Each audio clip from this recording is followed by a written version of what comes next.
Hey guys, so today you and I are going to talk about imposter syndrome. So let's get into it. So the question in question was a little bit of a story.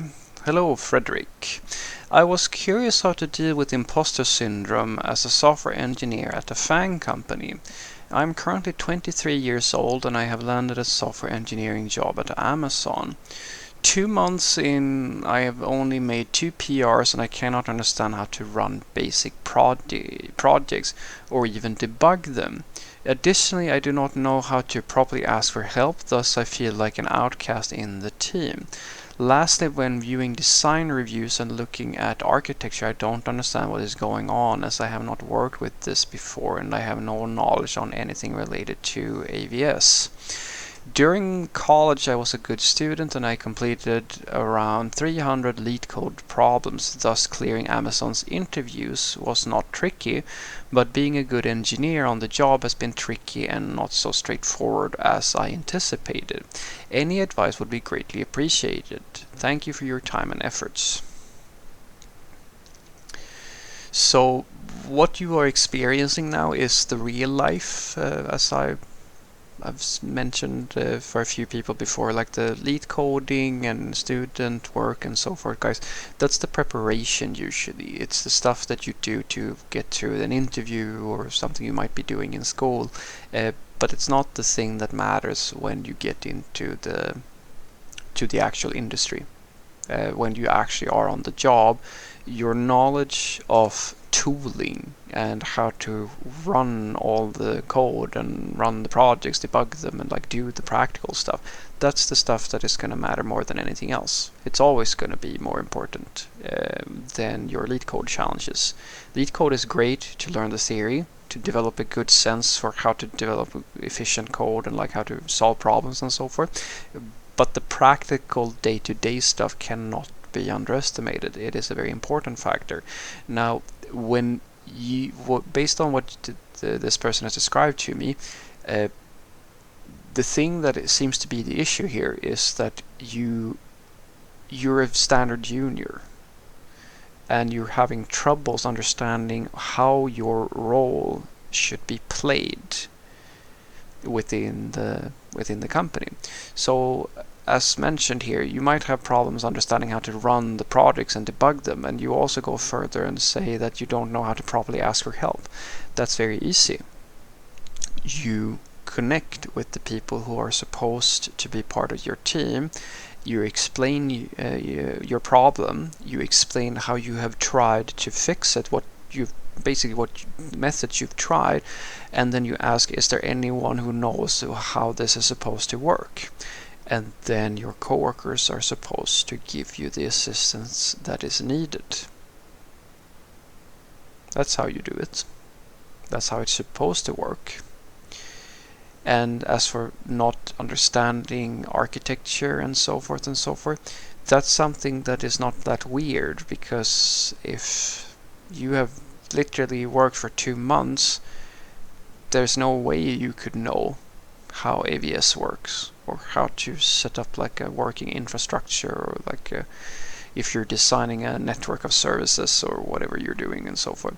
These are much more advanced topics that usually requires you to go to have arrived at the point that is above just understanding how to ship basic code, because the role of a junior level software developer is to understand how to work on basic stories. That's your number one priority, because it's you can almost think of it as like as the bottom layer before you take the next step and you can talk about architecture and so forth and so forth. In the beginning, your focus should just be, here's the story, here's the specification of what you're supposed to create, make that happen, and ship that code in accordance with whatever environment that you find yourself in. Like, in other words, your focus shouldn't be to figure out like why you don't have the same opinions as everybody else or the same seniority or so forth and so forth. You have to sort of own that you are a junior level software developer, and that the only really meaningful thing you can do right now is to ship the software. That's it. You don't necessarily need to know how to AVS works. You don't need to know how the CI pipelines and so forth, like how it. You need to know how to work with these tools, but you don't necessarily need to know how they work under the hood. That's more advanced. So as long as you can deliver something, you're doing the right thing, because that means that you're shipping value for the company and you are learning to become a more advanced software developer. When it's the same for everybody, guys. I had exactly the same journey. It was no different for me.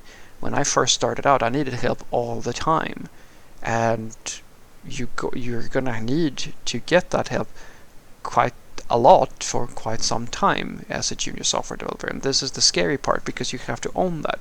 You have to own that you're not so good at this thing. I like to explain it in a similar way to how it is to learn a second language. A lot of people feel stupid when they can't speak so fluently in a second language, and that feels bad, because feeling like you don't know what you're saying, or like you're embarrassed in front of other people because they know it really well and you don't. And that feeling will be with you for quite some time. And so your primary focus should be to own that feeling, to get well, I'm not saying comfortable, but to basically overcome that fear. Because if you don't know how to ask for help, you're not going to improve a lot. It's that simple, because in many cases you lack the necessary knowledge to make any headway. So if you're too intimidated to feel stupid, quote unquote, by asking for help or like assistance and so forth, you're not gonna progress. And so that's the thing that you have to understand. You're not an imposter, you're just a junior software developer. You're literally going through the first few, I mean, if it's 2 months, dude, you are as green can be. When it comes to this environment, it's a completely new skill set that you're trying to learn now, and in order for you to learn it, you're gonna have to ask for some help. And that's why as I said, start by just openly saying that I'm having this problem, I've tried these things, because it's important that you respect your coworkers' time and like sort of show that you're trying to, like, really trying by yourself. And then just ask, is there someone who knows how to do this thing? And if nobody answers, that's something that you're gonna have to bring up with whoever is in charge, or like you're gonna have to see if you can work around that. But usually, if you have good coworkers, they're going to help you out. And then while you wait for that assistant, continue doing the thing that you should be doing. Google for answers, check threads, etc., etc., because just the grinding of itself is going to make you understand more, if that makes sense. So what I want you to take away from this is that there's very little that you can do as a junior software developer. Like, the tips that I can give you is, as I said, you have to overcome this anxiety that you have as being an imposter. You're not an imposter at all. You made it through lead code exercises, you have gone through the interview, you are proven to be a junior software developer. But as a junior software developer, you have to understand that you're gonna suck at this for a long time. You're going to suck at it for years, most likely. There's nothing you can do to stop that, apart from just continuing. You're going to improve, but it's going to be a long time before you...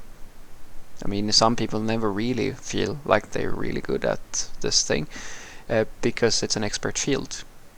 And in an expert field, the problem is that there's always all these unknowns, and there's always this pressure for you to be smart and like perform and all of this sort of stuff. And that's why I tell you, the thing that you should focus on is to get to a state where you have the courage to continue that journey.